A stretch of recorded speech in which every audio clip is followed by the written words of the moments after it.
Bonjour à tous et merci pour votre invitation. Je me présente en deux mots, je suis journaliste scientifique indépendant.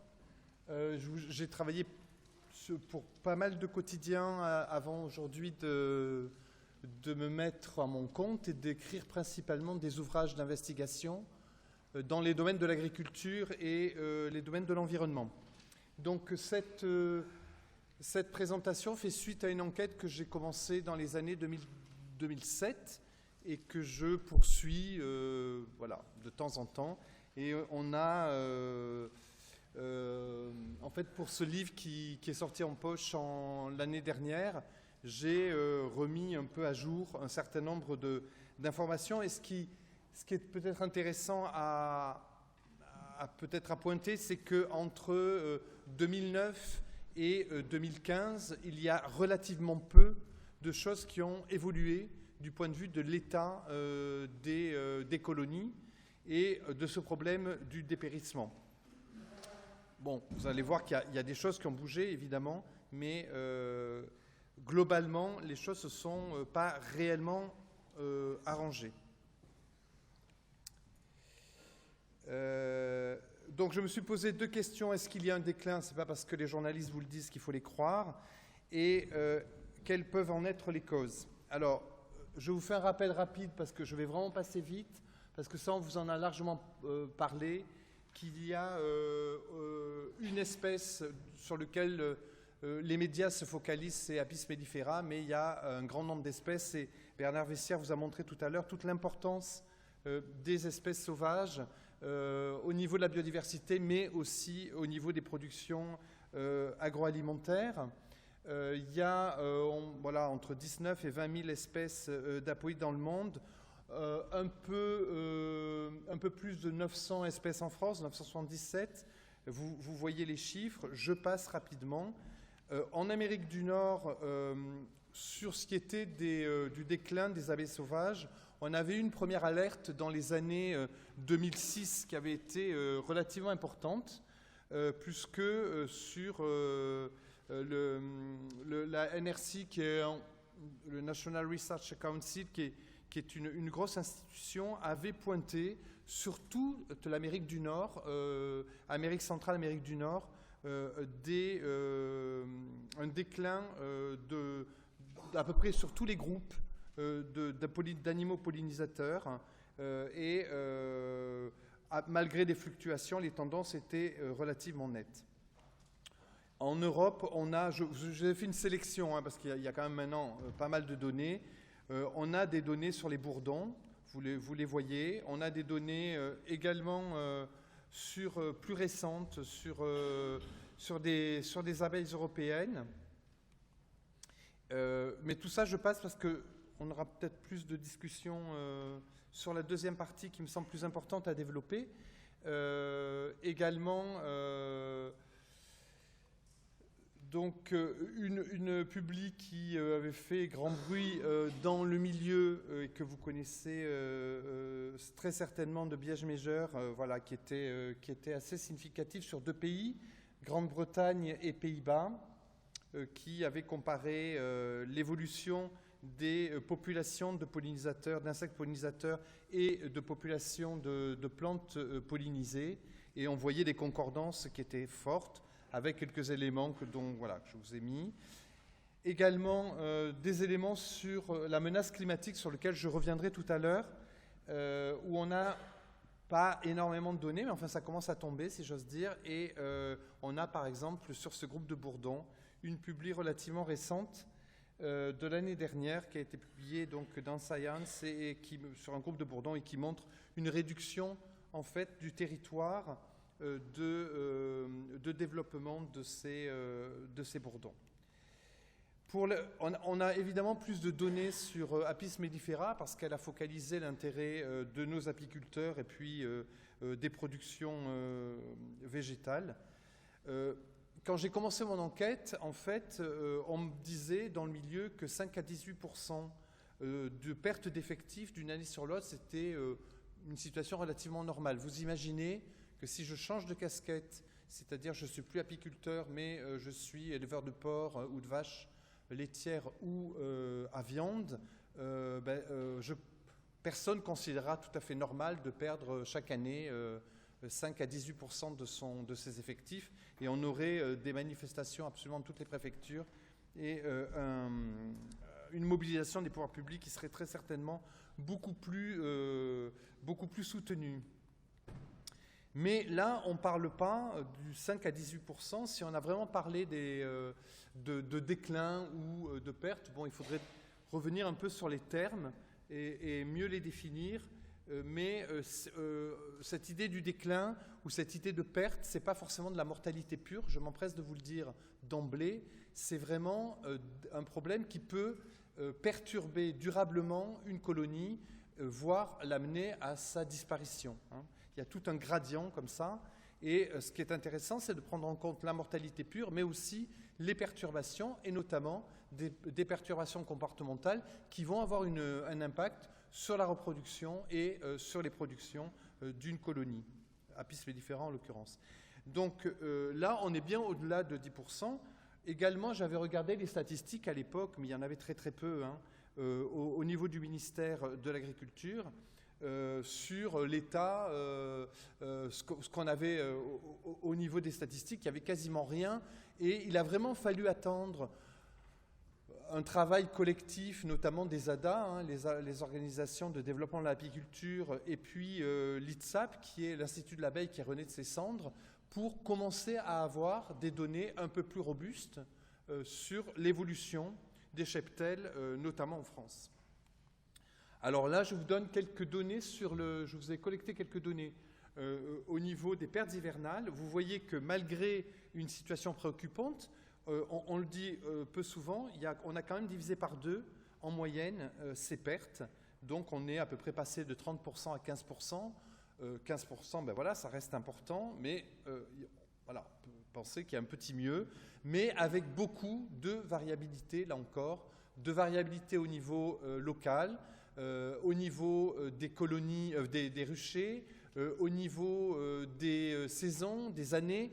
Donc ça, c'est un élément, vraiment la question de la variabilité est quelque chose qu'il faut vraiment garder à l'esprit quand on parle de ce déclin, parce qu'on n'a rien de linéaire et on n'a rien de global à l'échelle du territoire.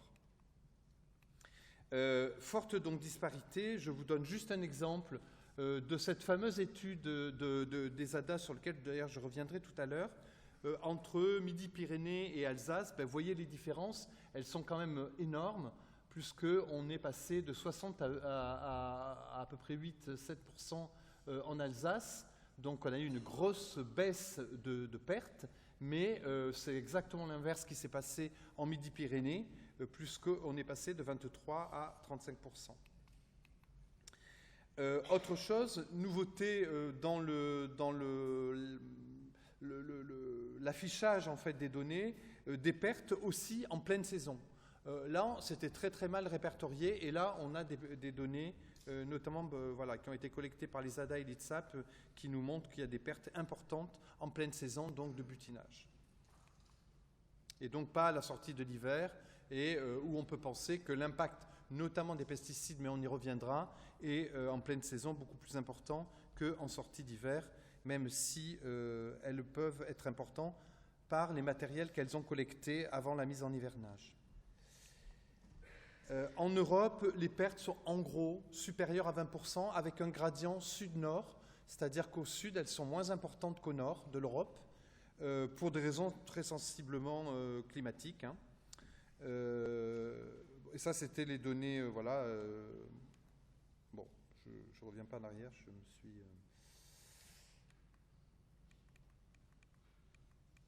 Bon.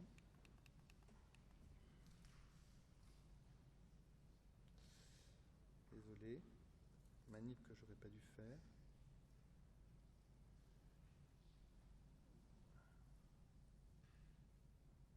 Voilà, c'était des données de Epilobi, qui est cet organisme européen dont Bernard Vessière nous a parlé tout à l'heure, je crois. Aux États-Unis, voilà, retenons qu'il y a 2 grandes périodes de déclin. L'avant-varrois, l'après-varrois, c'est d'une première incidence forte au niveau des colonies. Le varrois arrive très certainement d'Europe dans le Wisconsin en 2006. Enfin, en tout cas, il est identifié à cette période-là. Et on a vraiment une incidence assez forte. Sinon, il y a des pertes hivernales. Je vous ai collecté les données principales qui sont publiées par le ministère de l'Agriculture, l'USDA, et vous avez là ces données. Et vous voyez qu'il y a de la fluctuation, mais quand même, on reste à un étiage qui est sensiblement supérieur à celui de l'Europe, 20%, malgré le gradient sud-nord. Et là, vous avez une moyenne de 30%, et des fois, on est au-dessus. Des pertes annuelles, donc qui prennent en compte aussi les pertes en pleine saison, ben vous voyez que depuis 2011, elles sont extrêmement élevées aux États-Unis. Voilà, s'il y avait un chiffre à retenir, c'est celui-là, c'est qu'en 60 ans, le cheptel apicole a été divisé par 3, donc c'est relativement important. Et je voudrais...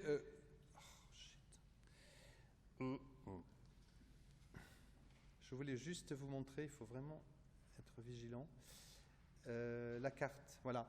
Juste vous montrer que vous avez, voilà, ça c'est juste à un temps T, c'est 2003, ou non, 2013 je crois, et vous voyez les variabilités, rien que pour cette année, à l'échelle d'États qui des fois font la surface de la France, ben vous avez par exemple, dans une partie du Texas ou en Floride, vous avez un très fort déclin. Dans le Middle West, ben c'est beaucoup moins le cas. En Californie, on a un déclin intermédiaire, etc. C'est-à-dire qu'on a vraiment des variabilités importantes. Ce phénomène du déclin aux États-Unis, il a pris une forme un peu particulière. En particulier, il a été présenté dans les médias à la suite de l'alerte donnée par ce grand bonhomme. Il est grand par la taille. Et il a été un ancien responsable en fait, du mouvement apicole américain, c'est Dave Hackenberg. Et Dave, en fait, c'est un gars qui... alors, je ne sais pas si ça va marcher. Ah, bon. Non, j'ai jamais le truc juste avant, là. Bon. Voilà. Tant pis. Dave, il a une série de ruchers qui sont dans le nord-est des États-Unis et il a 2 à 3 000 colonies. Donc il fait partie des gros apiculteurs. On n'a personne en France, enfin on n'a pas personne, on a très peu d'apiculteurs professionnels qui ont ces tailles de cheptel en France. Aux États-Unis, on a des gens qui vont jusqu'à 10 000 colonies.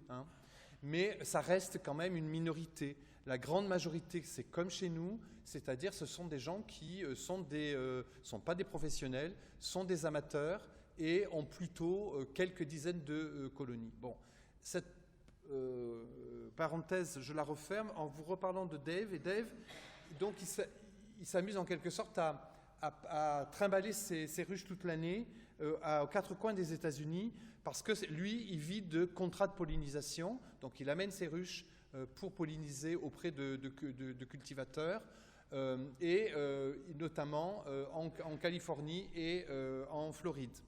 Et à un moment, bon voilà, on était juste avant l'hiver, il arrive en Floride pour faire passer l'hiver assez protégé, et là il se rend compte... parce que le gars lui demande de récupérer des ruches pour des raisons XY. Ça vous intéresse, l'anecdote, vous le lirez dans le bouquin. Il revient récupérer ses ruches et il n'entend plus rien. D'où le titre du bouquin, L'étrange silence des abeilles. Il n'entend plus rien et en fait, quand il ouvre le capot des ruches, il se rend compte qu'il y a la reine, il y a quelques mâles qui se battent en duel, il y a quasiment plus d'ouvrières et le magasin est plein. Donc ils se disent, tiens, c'est bizarre, moi, des tapis d'abeilles mortes, j'en ai toujours vu dans ma vie, mais là, c'est un phénomène que je ne connais pas. Et il a baptisé ça le Colony Collapse Disorder, CCD, qui a fait vraiment le tour du monde, en quelque sorte, au niveau médiatique. Ce phénomène, tel que je viens de vous le décrire, est devenu, en quelque sorte, la définition de ce phénomène de disparition, d'abeilles, en particulier de butineuses. Il est bien clair qu'avec cette disparition, la colonie va elle-même disparaître. C'est-à-dire que la reine ne va plus être alimentée et il va y avoir un déclin qui va vraiment se traduire par une disparition de la colonie entière. Mais en tout cas, on n'a pas on ne retrouve pas, ou rarement, ou que partiellement, ces ouvrières qui ont disparu. Et il y a toute une série d'investigations qui ont eu lieu, je vous le passe, mais qui sont importantes et qui n'ont pas résolu complètement le mystère au passage. On a un faisceau de données, d'hypothèses, mais on n'a pas encore aujourd'hui de fin mot d'explication sur ces mécanismes. Il y a plusieurs hypothèses sur lesquelles on pourra discuter tout à l'heure. Et une charge parasitaire très variable qui a été analysée sur ces différentes colonies avec disparition des ouvrières. Donc, a priori, vu la variabilité de cette charge, on n'attribue pas le phénomène de cette disparition à ces parasites. Mais bon, ça peut être des cofacteurs, on va y venir. Donc, est-ce qu'il y a une ou plusieurs causes? Est-ce qu'elles sont connues ou inconnues? Est-ce que c'est les mêmes partout? Je vais commencer par vous parler évidemment des pesticides, et en particulier répondre à la question qui a été posée tout à l'heure, puisque c'est une question évidemment récurrente, et c'est la première cause que en général on sort au niveau public quand on parle du déclin des abeilles, et c'est évidemment une des causes importantes de ce déclin. Alors la première chose, c'est vous redire quand même qu'on est dans un contexte au niveau des phytosanitaires. On a des traitements chimiques qui se sont accélérés depuis les années 60, et qui n'ont fait que monter en puissance, et que malgré les plans successifs, et notamment les plans phyto 2018, puis phyto aujourd'hui, avec des horizons qui ont changé, et des volontés politiques qui ont varié elles aussi, mais qui visent en tout cas à réduire les traitements, on a un maintien de niveau de traitement en France très haut, y compris par rapport à l'Europe. On est parmi les tout premiers dans le monde, dans les usages de produits phytosanitaires, pour ne pas dire de pesticides. Et en revanche, il y a de la variabilité au sein même de cette énorme famille, puisque, en gros, il y a trois grandes familles de pesticides. Il y a les insecticides, les herbicides et les fongicides. Les herbicides, ça a baissé, globalement baissé. Selon les filières, selon le type de culture, ça peut évoluer. Les fongicides ont beaucoup augmenté et les herbicides fluctuent, on va dire, à peu près stable, ça dépend des années. Ça va avoir évidemment des incidences pour notre affaire sur la question des abeilles, parce que toutes n'ont pas le même impact, je dirais surtout le même impact répertorié. Parce que vous allez voir qu'il y a un problème sur un groupe de chimiques dont on parle peu dans la presse, et pourtant qui devrait faire une alarme beaucoup plus sérieuse. Donc il y a dans les années 95, il y a deux insecticides dont tout le monde a entendu parler, le gaucho et le réchant, qui appartiennent à deux familles de produits systémiques. Systémiques, c'est-à-dire qu'on entoure, en fait, on n'est plus dans la pulvérisation aérienne, on peut l'être, mais on a rajouté à cette technique une technique d'enrobage des semences. Et tout le monde pensait que l'enrobage des semences était beaucoup mieux pour l'exposition des abeilles, plus qu'on n'allait pas avoir d'exposition directe. Voilà. Sauf qu'on a mis en évidence qu'il y avait des remontées de ces produits via la sève, en fait, jusqu'aux capitules des fleurs et aux organes qui sont mis en contact avec les abeilles. Là-dessus, je vous passe les polémiques, elles ont duré plus de 10 ans, mais aujourd'hui, plus personne ne dénie ce mécanisme-là. Après, il y a encore des polémiques entre industriels, chercheurs et apiculteurs sur l'importance du phénomène, et je vais développer un petit peu. En tout cas, ces produits, ils ont été...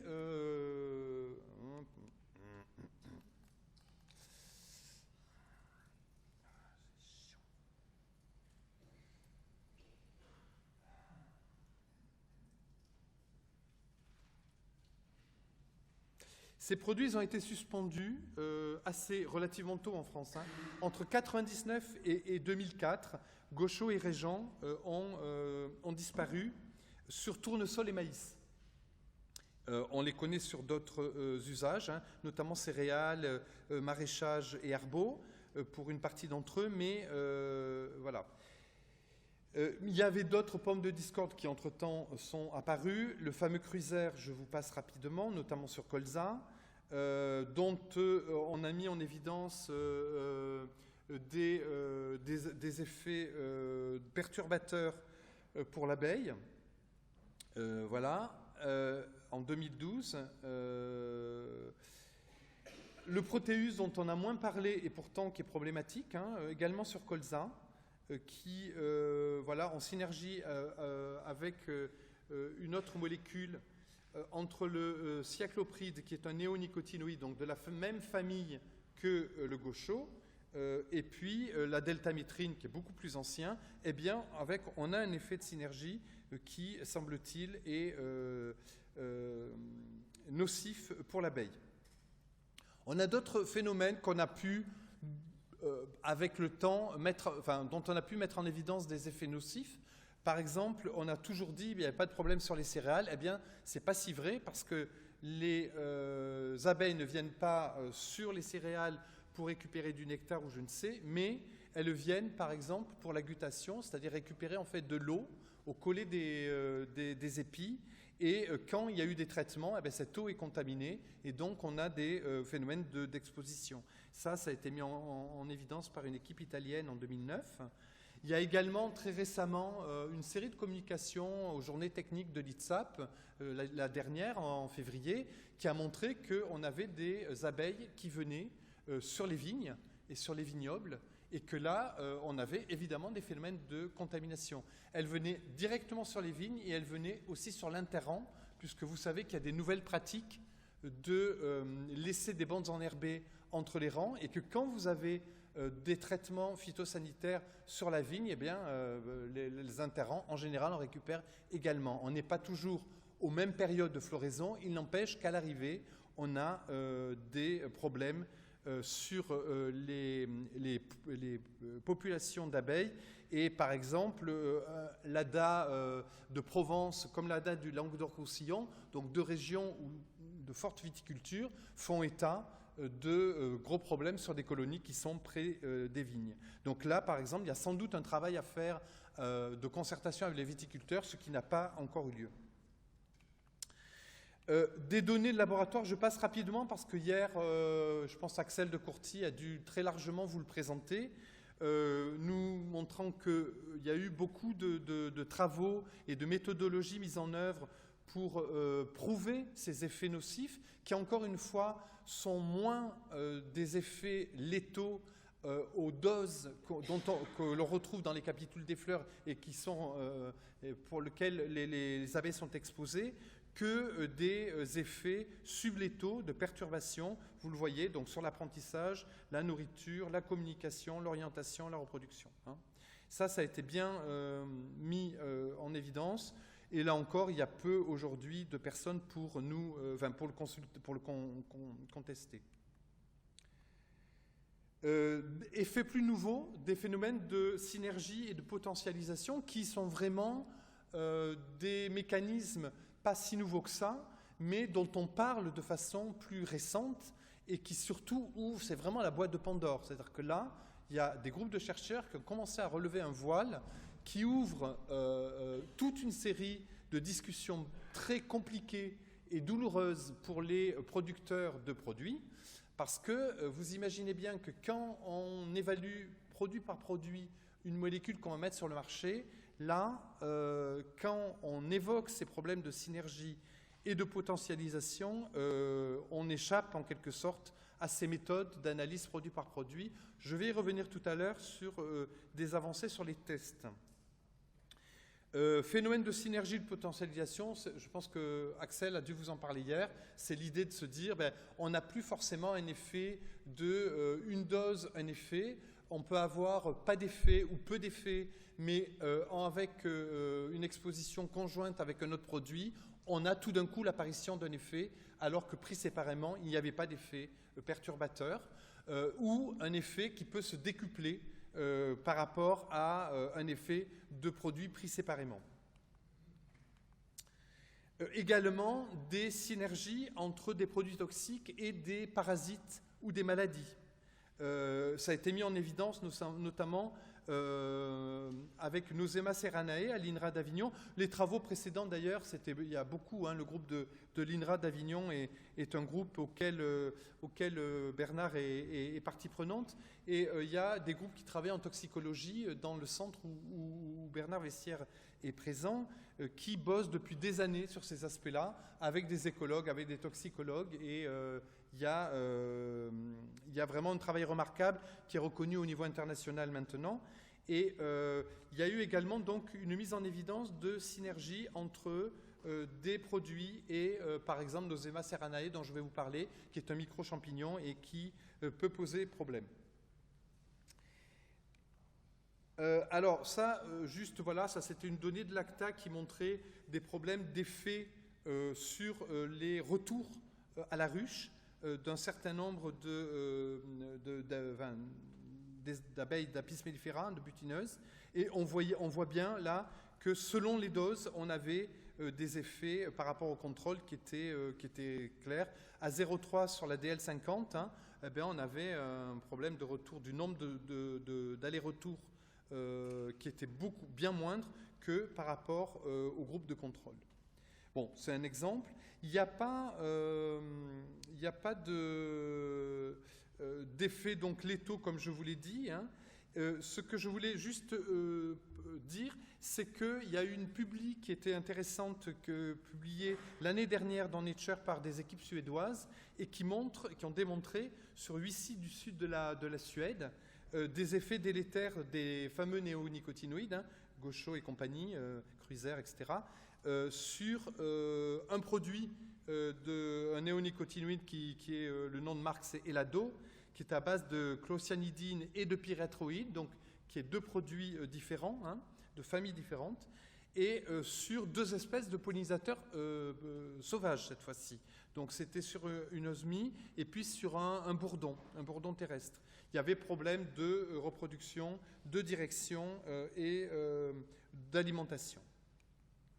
Alors on a des phénomènes de controverse quand on passe du labo au champ, ce qui a largement entretenu les polémiques au niveau public et qui a donné une marge de manœuvre aussi, je pense, à certaines controverses portées par le monde industriel, parce que c'est vrai que quand on passe des résultats de laboratoire au champ, on n'enregistre pas forcément les mêmes résultats.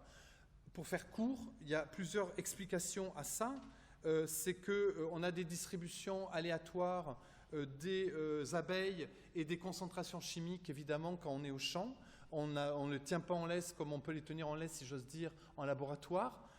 Et donc, il va y avoir des phénomènes de dispersion des pollinisateurs. Je ne vous rappelle pas l'aire de répartition, l'aire de butinage d'Apis mellifera, mais il est très important. Donc, on a beau les mettre à côté d'un champ qu'on a traité et par rapport à un champ non traité pour vérifier que la donnée de laboratoire se retrouve bien en champ, on n'a pas forcément le même résultat parce que s'il y a un bosquet ou je ne sais pas, un parterre de facélies 500 mètres plus loin, ils peuvent être attirés et foncer sur les facélies. Bref, on a ce mécanisme-là donc, qui peut amener à des phénomènes de dilution d'exposition ou de concentration ou de mélange de substances. Donc voilà, tout ça fait que ça brouille évidemment les données et que faire des manips in situ, c'est évidemment bien plus compliqué que faire des données de laboratoire. Ce qui n'empêche que depuis le temps, il y a quelques données qui ont été faites in situ qui sont totalement concordantes avec les données de laboratoire. Mais je préfère quand même préciser ça.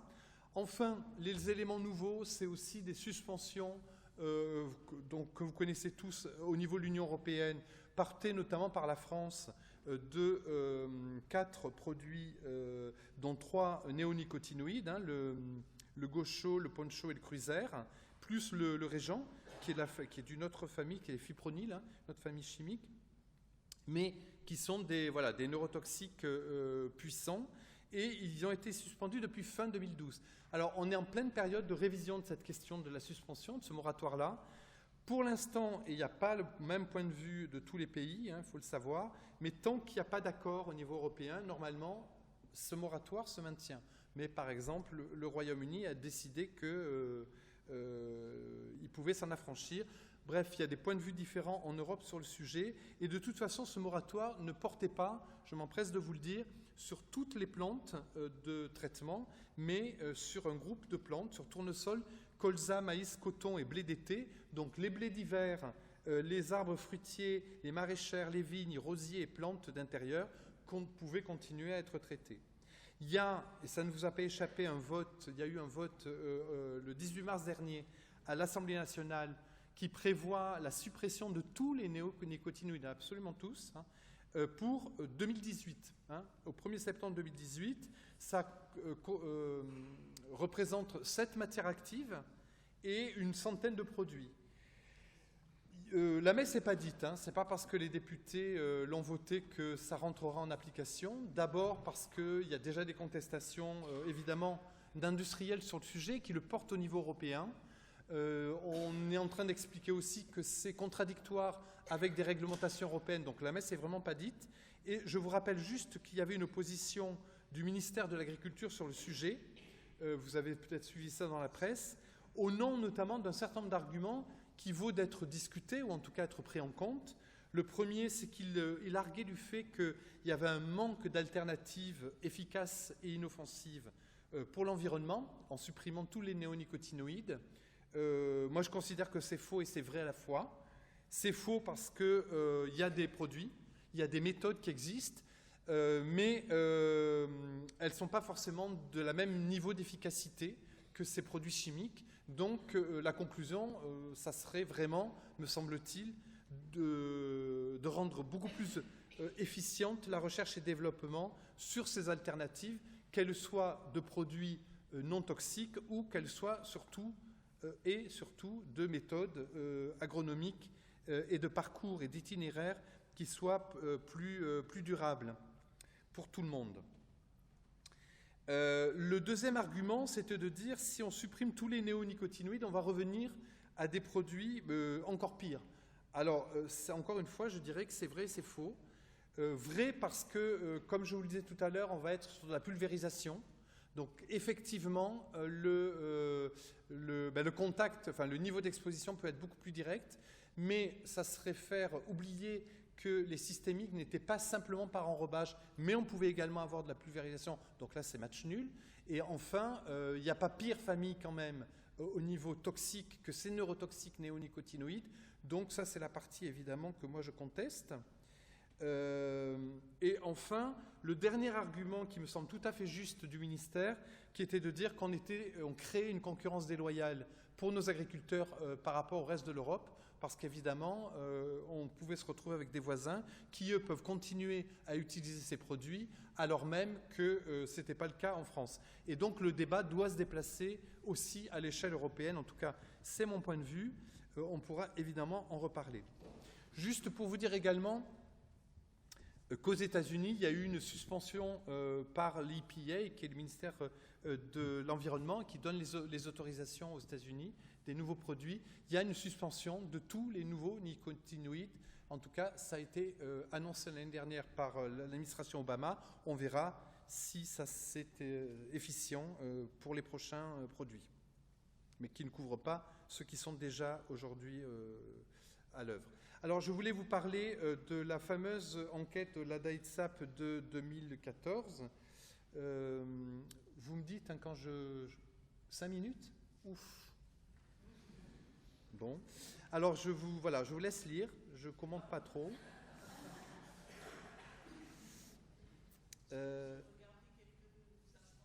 Oui, on est bien d'accord. Oui, c'est toujours trop long. Voilà. Donc, vous voyez, juste l'idée de ces données, c'est qu'elles nous disent une chose importante, c'est qu'elles nous donnent 2 éléments importants. Le premier, c'est qu'on a des expositions à un grand nombre de produits. Le deuxième, c'est qu'on a un grand nombre de produits très communs et qui parfois sont toxiques et qu'on ne le sait pas forcément. Troisième, parce qu'ils ont été mal analysés. Je pense en particulier à un produit insecticide qui est le chlorpyrifos-éthyle, et qui est un organophosphoré dont le cousin, donc très mal évalué, qu'on retrouve dans 30% des échantillons, et dont le cousin est lui réputé très toxique. Mais vous voyez, typiquement, ça c'est le genre d'alerte qu'il faut absolument prendre en compte. Troisième élément, les fongicides. Les fongicides, on est à 50% des résidus où on se retrouve avec des fongicides. Or, il y a eu quelques données de laboratoire qui nous montrent qu'on a des effets cocktails où les fongicides sont mis en cause. Et donc là, il va vraiment falloir se pencher beaucoup plus sérieusement sur cette question des fongicides. Et je ne vous dis même pas les problèmes que ça va poser, parce que alors, si déjà les néonicotinoïdes, insecticides, posent aujourd'hui des problèmes au niveau agricole, alors les fongicides, vu ce que je vous disais tout à l'heure, c'est-à-dire qu'on est dans une augmentation des usages et des ventes, et qu'il y a encore moins d'alternatives aujourd'hui, et que d'ailleurs les bio galèrent aujourd'hui par rapport à ces problèmes de lutte contre les champignons. Ils ont la bouillie bordelaise, ils ont le cuivre, etc., ou le soufre, qui d'ailleurs n'a pas sans poser de problème pour les abeilles. Bref, là, on va vraiment au-devant d'énormes problèmes pour régler ce problème des fongicides. Donc il est urgent que la recherche travaille sur le sujet. C'est vraiment, enfin, j'insiste beaucoup parce que moi, quand j'ai découvert ça, je me suis dit, mais on ne parle jamais des fongicides, il est vraiment urgent qu'on travaille sur cette question des fongicides, de la toxicité, des alternatives, etc. De toute façon, il n'y a pas que les abeilles qui s'en porteront mieux, il y a d'autres organismes qui sont très touchés par les fongicides, et je pense que c'est un tout. Voilà, ah ouais, je voulais vous parler des tests. Bon, voilà, je vous les mets comme ça. Il y a des tests qui sont, voilà, nos chercheurs, ils ont fait quand même le job, hein, moi je dirais. Maintenant, il faut que ça passe au niveau de l'OCDE, au niveau européen. Il y a notamment toute une série de nouveaux tests liés à toute cette recherche de toxicologie, d'écotoxicologie. Les chercheurs ont mis au point un certain nombre de tests pour mieux prendre en compte ces effets abeilles. Vous les voyez là, il y a des tests, il y a un test qui va déboucher sur les larves, donc on va élargir les tests, on le faisait plus simplement sur un groupe de butineuses, on pourra demain le faire sur les larves, en situation aiguë, d'exposition aiguë, donc à forte dose. En situation sublétale, chronique et répétée, là, c'est encore en débat, vous le lisez, il y a de la contestation de l'industriel alors même que le test est béton. Il y a également en cours un test sur l'abeille adulte en position chronique parce que pour l'instant, ce qui ne se fait, c'est que en exposition aiguë. Également sur d'autres espèces qu'Apis mellifera, c'est en cours, mais tout ça n'est pas du tout dans le pipe. Et ça coince évidemment sur le fameux vol de retour qui a été mis en évidence avec ces puces d'identification RFID par l'équipe d'Avignon en particulier. Et il y a au Magnereau, donc c'est Pierrick Copinel qui m'a notamment donné ces dernières données sur l'état des tests et qui nous montre que là-dessus, c'est clair que ça va fortement freiner parce que c'est le premier test comportemental. Si jamais on met le doigt, si j'ose dire, si l'OCDE accepte ce type de test, évidemment, il y a d'autres tests comportementaux qui peuvent être demandés.